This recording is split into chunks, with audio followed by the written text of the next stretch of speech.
Welcome to Witch Hunt, the podcast of the witch trials. I'm Josh Hutchinson. I'm Sarah Jack. Today we have a special bonus episode for you. We're so excited to talk to you about an important and free public event happening in Hartford, Connecticut on February 1st. Witch Hunt Podcast is honored to be involved with a unique tribute to those accused of witchcraft in colonial Connecticut. So come out and join us on Saturday, February 1st from 1 p.m. to about 3:30 p.m. This event is taking place in Hartford, Connecticut at Connecticut's Old State House. The event is called Remembering the Innocent Victims of Connecticut's Witch Trials. It's an opportunity to pay tribute to those who were accused of witchcraft in Connecticut's past. It's also an opportunity to reflect upon the legacy of the witch trials and to learn from the witch trials history and apply those lessons to today's witchcraft accusations and other witch hunts. Remembering the Innocent Victims of Connecticut's Witch Trials is presented by the Connecticut Witch Trial Exoneration Project, in Witch Hunts, the Ancient Burying Ground Association, and the Old State House. Josh and I are the MCs, and we have had a really fun time putting the program together and planning the expert panel. We're so excited about the guests that are lined up for this very special event. The guests include the two Connecticut legislators who co-submitted House Joint Resolution 34, resolution concerning certain witchcraft convictions in colonial Connecticut, back in 2023 to exonerate the victims. Those are Representative Jane Garibay of the 60th District, representing Windsor and Windsor Locks, and Senator Saud Anwar of the 3rd District, representing East Hartford, Ellington, East Windsor, and South Windsor. Their collaboration on that legislation effort is unmatched. For a historical justice resolution, it's really special that they're going to be with us on the 1st to talk about why that measure was important to them. Yes, so good to have them back. We'll also have distinguished historians taking part in the Remembrance Day, including Dr. Katherine Hermes, Professor Emeritus of History at Central Connecticut State University, and Dr. Richard S. Ross III, Professor Emeritus of History at Trinity College. Dr. Hermes was instrumental in the drafting of the resolution, and Dr. Richard S. Ross III, author of Before Salem, Witch Hunting in the Connecticut River Valley, is going to be there to answer some historical questions and to talk about the history walks that he does in the fall around the community. Both Dr. Ross and Dr. Hermes have been important guests on our podcast. And we'll also hear from the Connecticut Witch Trial Exoneration Project co-founders. We'll hear from Tony Grigo, a retired police officer who's been advocating for these victims for 20 years. And author Beth M. Caruso, author of the Connecticut Witch Trials trilogy. One of Windsor was the first book in the series. And we'll hear from Mary Louise Bingham, who's a passionate advocate dedicated to the memory of those who were accused of witchcraft. I just want to make sure our listeners understand how special it is to hear from the project members on February 1st. Tony, Beth, and Mary were a part of our launching episodes with the podcast. Our very early conversations that we gave you were with them about the history. Tony and Beth have worked for years on memorializing the victims of the Connecticut witch trials, and they've used Facebook to tell those stories. Tony has experience and insight that nobody else can offer because of how long he's been advocating. He investigated locations and stories of the witch trial victims, and Beth has researched and written stories for us to be able to imagine what was life like in Windsor and what could that first victim have experienced. Mary had a really special role in the Connecticut Witch Trial Exoneration Project because she used a video at the Proctor's Ledge Memorial in Salem to talk about the victims of Connecticut. And she shared that with legislators. The program features a dramatic reading of an original Connecticut play by Connecticut performers Deborah J. Walsh and Ginny Wolfe called The Last Night. It's an imagining of the last night that Rebecca Greensmith and Mary Barnes spent together in the Hartford jail. And it's really important, especially when you're trying to find some justice for historical injustices, to know the history and what we have in the record, but to also use the arts to bring the possibilities to life and to learn what we can from those people. The event also features a remembrance ceremony, which will be led by Sherry Kuiper of the Associated Daughters of Early American Witches, with assistance from witch trial victim descendants Patricia Brune and Sue Bailey. The remembrance ceremony is going to feature a few remarks about the victims and the importance of remembering them, and a poem will be read. The victims' names will be read, and flowers will be laid upon a memorial table. Are you going to be there? You need to be there with us to experience these great conversations and the tribute. And we're also, weather pending, going to the ancient burying ground because over there are a few memorial bricks for some of the witch trial victims. We're going to hear from Richard Ross about his walks that he gives there. And while we're there, we'll also hear some important remarks from Executive Director Christine Jewell. It was established in 1640. It is Hartford's oldest historic site.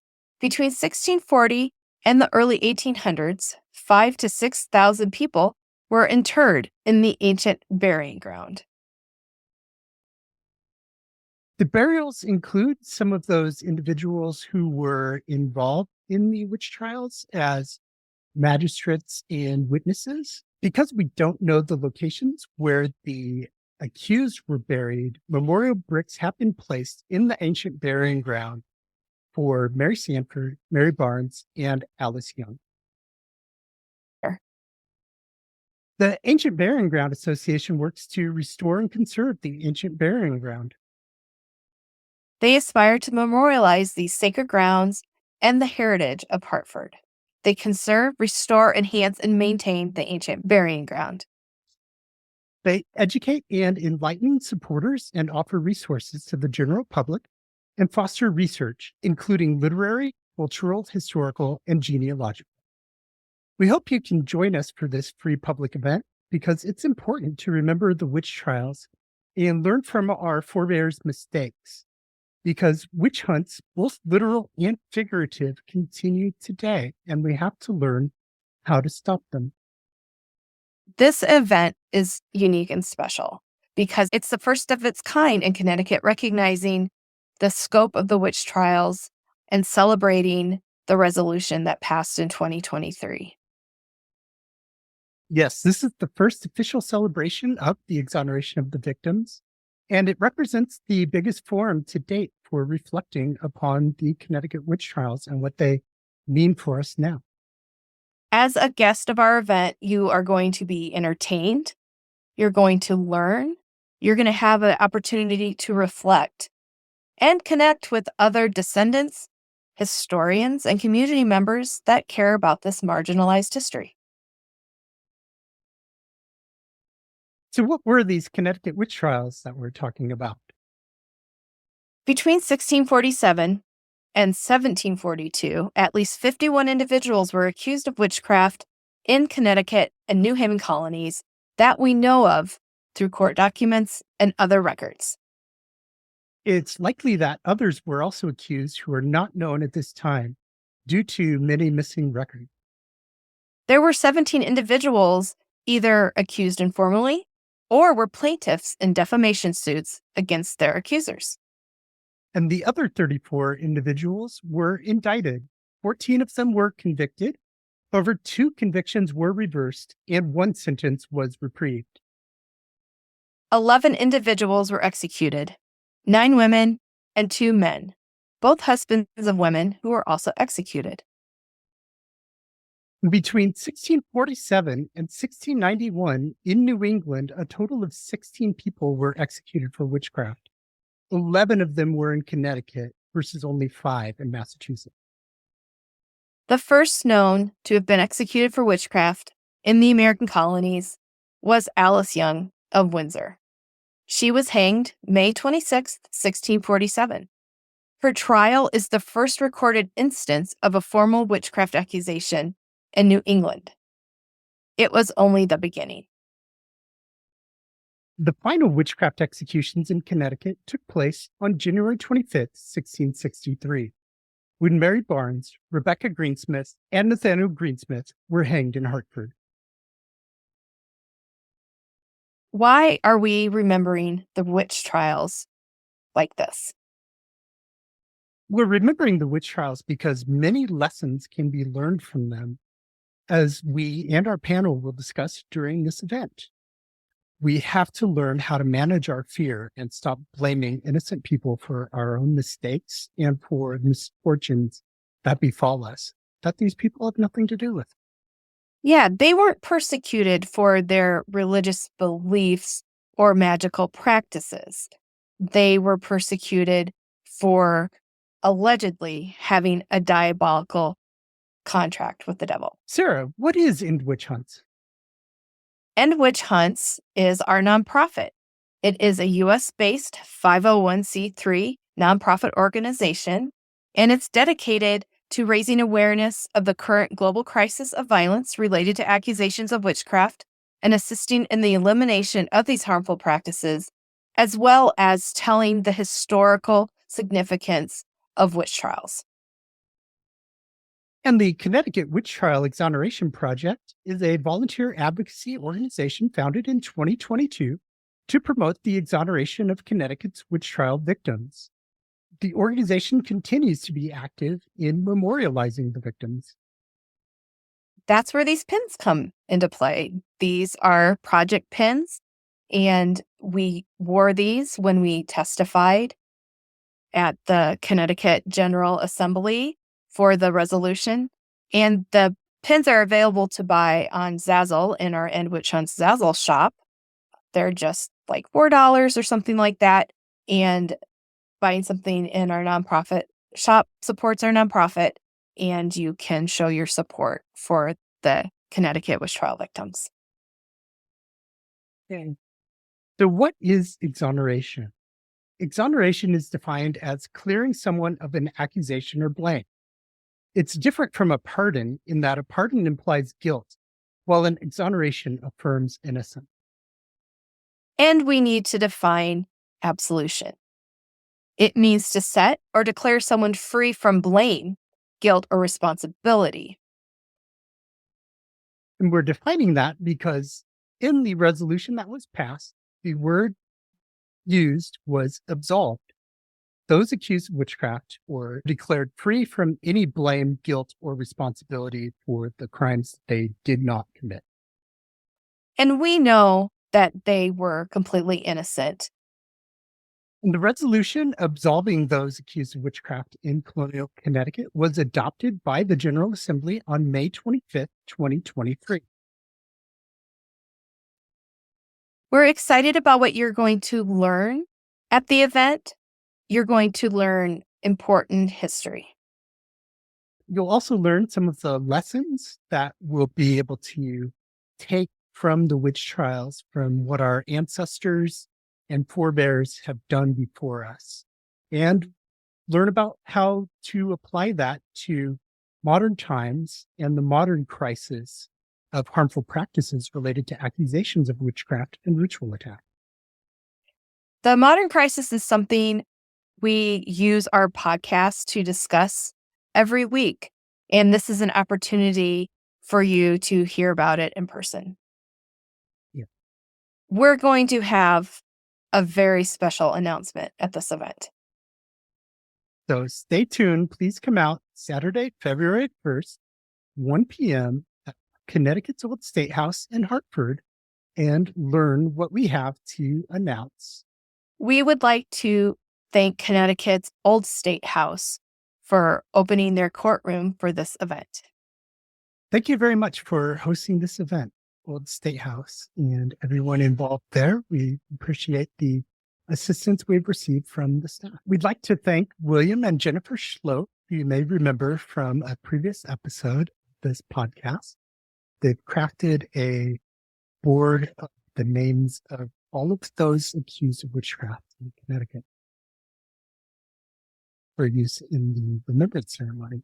It's going to be so special to see that there and to see them back. You might remember that William Schlote testified in the Judiciary Committee when the exoneration legislation was up. Also on display during the event is going to be a digital version of this international photo exhibit, Witch Hunts in the 21st Century, a Human Rights Catastrophe. And what's really special about this exhibit is there is a beautiful photo of the Alice Young Memorial brick in Windsor with some memorial flowers laid here. And this is a photo by none other than Joshua Hutchinson. This photo is traveling the world, and it is part of this important collection along with a couple other New England witch hunt photos. And you can preview this exhibit digitally at the event. And I'd like to thank very much the committee that came together to work on this special Remembrance Day. It took a lot of people, dozens of individuals getting involved and rolling up their sleeves to make this happen. The Connecticut Witch Trial Exoneration Project is really a powerful group of people. It's many people, and they're all volunteers. We met by Zoom because we're across the nation, and we met regularly to bring this together, but it was everybody's ideas. And the local committee members have done a lot to make sure this goes off without a hitch. So I feel so privileged to have worked with each of them, to have worked with each volunteer, and I am excited for the next phase of the exoneration project. Sarah, I thought that it would be special for us to read the names of those accused of witchcraft. Would you like to begin? I would. It's so important for us to see their names and to say their names. Alice Young of Windsor, first person hanged for witchcraft in the American colonies, May 26, 1647.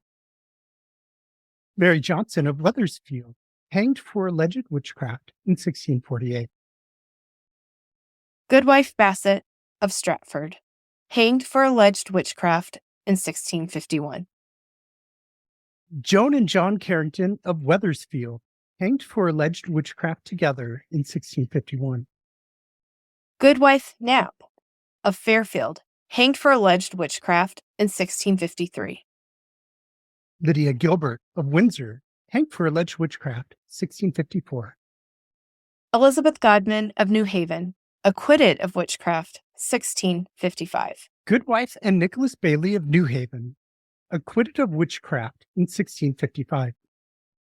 William Meeker of New Haven, slandered as a witch, 1657. Elizabeth Garlick of East Hampton, acquitted of witchcraft in 1658. Unknown of Saybrook, investigated for alleged witchcraft in 1659. Catherine Palmer of Wethersfield, accused of witchcraft in 1648, 1662, 1667, and 1672. Margaret Jennings and Nicholas Jennings of Saybrook, acquitted of witchcraft, 1661. Mary Sanford of Hartford, hanged for alleged witchcraft, 1662. Andrew Sanford of Hartford, acquitted of witchcraft, 1662. Rebecca and Nathaniel Greensmith of Hartford, hanged for alleged witchcraft, 1663. Mary Barnes of Farmington, hanged for alleged witchcraft, January 25th, 1663. Judith Bartlett of Hartford, accused, 1662. James Wakely of Hartford, accused, 1662. William and Judith Ayres of Hartford, accused, 1662. Goodwife Grant of Hartford, accused, 1662. Elizabeth and John Blackleach of Hartford, accused of witchcraft, 1662. Elizabeth Seeger of Hartford, indicted twice in 1663 and then convicted of alleged witchcraft in 1665, but reprieved. Hannah Griswold of Saybrook, slandered as a witch, 1667. William Graves of Stamford, indicted for alleged witchcraft in 1667. Katherine Harrison of Wethersfield, convicted of alleged witchcraft, 1668, reprieved. Sarah Dibble of Stamford, accused of witchcraft, 1669. Goodwife Messenger of Windsor, slandered as a witch, 1673. Goodwife Burr of Wethersfield, slandered as a witch, 1678. Unknown of Hartford, accused, 1682. Goodwife Bowden of New Haven, slandered as a witch, 1689. Mercy Holbridge Disborough of Campo, convicted of witchcraft, 1692, reprieved. Elizabeth Clausen of Stamford, acquitted of witchcraft, 1692. Goodwife Miller of Fairfield, accused of witchcraft, 1692. Mary Staples of Fairfield, slandered as a witch, 1654, and indicted for alleged witchcraft in 1692. Mary Harvey and daughter Hannah Harvey, both of Fairfield, indicted for alleged witchcraft, 1692. Hugh Croce of Stratford, accused of witchcraft, 1693. Winifred Benham of Wallingford, accused of witchcraft, 1692 and 1693. Then tried again with her daughter Winifred Benham Jr. in 1697. They were acquitted.